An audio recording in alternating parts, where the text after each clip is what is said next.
Alistair Weaver here for Edmunds at a top secret location with a stat that might just shock you. Last year the Honda CR-V was the third biggest selling vehicle in the world, selling over 900,000 units even in a depressed market, and 350,000 of those were sold right here in the US. So when there's an all new one, it's a pretty big deal. No pressure, Honda, not at all.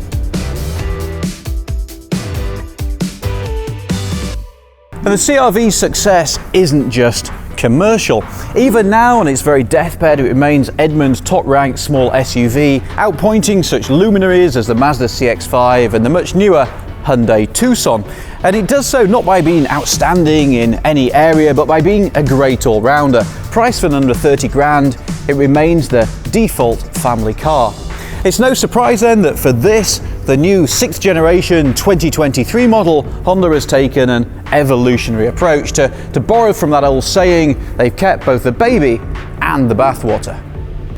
It still looks like a CR-V and it's pretty much the same size, just 2.7 inches longer overall.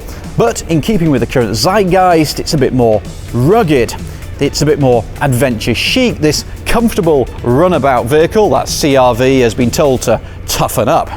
There's also more differentiation between the trims. This entry-level EX and the slightly posher EXL get plenty of chrome and a more understated vibe.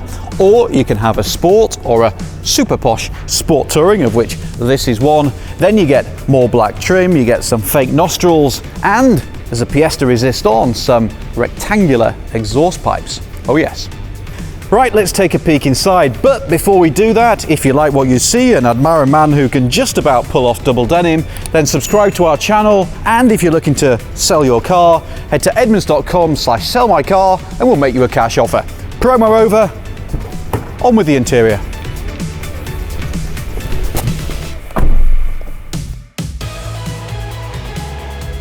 This is the entry-level EX trim, which we expect to cost about 30,000 bucks when it goes on sale later this year. And yes, it doesn't have all the posh accoutrements you'd expect of a more high-end model. This steering wheel, for example, is plastic, but overall the sense of quality is good. This new honeycomb dash treatment is very much becoming a Honda signature, which debuted on the latest generation Civic. And I love these little joystick controls for the air vents that Car Geek moment remind me of an old Saab. The fit and finish and the basic material choice also feels a cut above the old CR-V. What don't I like? Well, the big issue for me remains this screen. This is an all new car and Honda still hasn't found a way of integrating it into the interior. It's like the designers forgot and decided to dump it on top of the dashboard. This being the entry-level EX, you get a 7-inch display and an interface that still feels a bit, well, Windows 95. This has long been a Honda problem. However, what you're more likely to do is plug your phone in with a cable, then you can access both Apple CarPlay or Android Auto. So you're going to hit connect on the screen here, and then you're going to be able to indulge your full passions for country music. If you upgrade to the Sport Touring trim, you get such niceties as a bigger touchscreen with wireless CarPlay or Android Auto, plus your trim and a funky Bose Hi-Fi. Let's talk practicality. There's plenty of oddment storage space, a couple of cup holders, and Honda is super proud of its 9-litre storage bin right here in the middle that they say is truly class leading. What else do I like? Well, this driving position is excellent, held by an 8-way power adjustable driver's seat, which is impressive on an entry-level car. This steering wheel can also adjust in and out and up and down, so the driving position can be tailored to all shapes and sizes. It's also a bit more car-like than the old CR-V, which was a bit more SUV. I like it.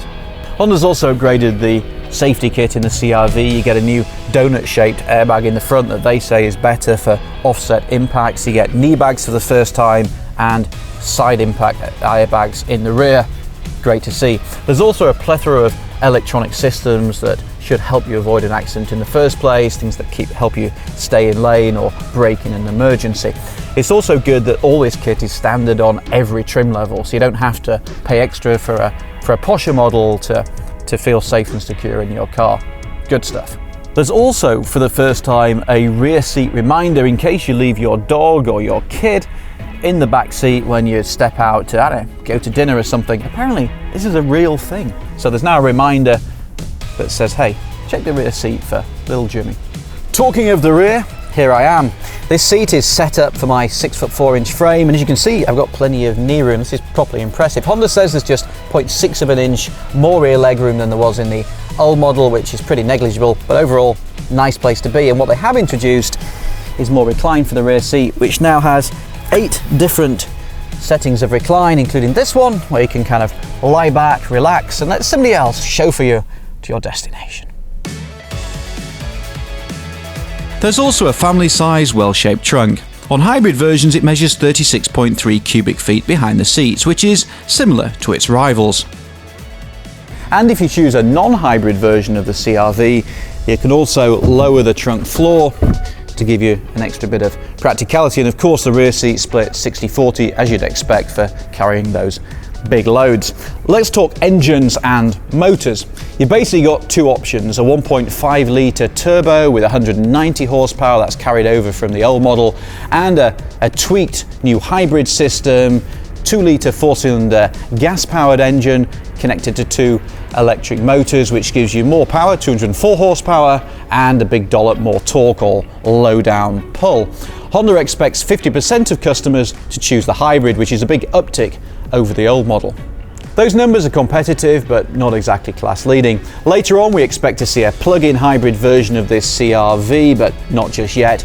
And there won't be a full EV version. Honda's working on something different for that. All-wheel drive is available on every trim and actually standard on the Sport Touring that we have over there. It's been updated a little bit, so now 50% of the torque can go to the rear wheels, which should help in slippy terrain.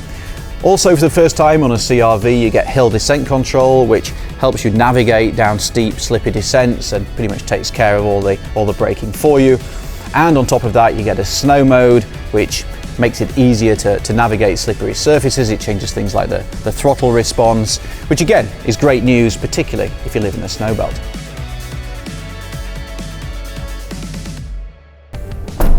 So how much is all this going to cost? Well, the current SUV spans about $28,000 to $40,000, including destination. Honda admits that this new model is going to go up in price a little bit. Hey, so is everything else. So we're expecting about 30 to 45 grand. It's always been a decent value, and we expect that to remain true, and it'll be very much in line with the main competitors. This is a very sensible update of a very sensible car. There's nothing here that makes you say wow, but then what did you really expect? There's also nothing here that makes us think that the CR-V won't continue to duke it out with the very best in the small SUV class. It goes on sale this summer, and we'll be driving it very soon. Can't wait. So if you want to learn more about it, do stay tuned or subscribe, like, comment, visit the Edmunds.com website, or do all that great internet stuff, and we'll tell you all about it as the future unfolds. Thank you for watching. See you soon.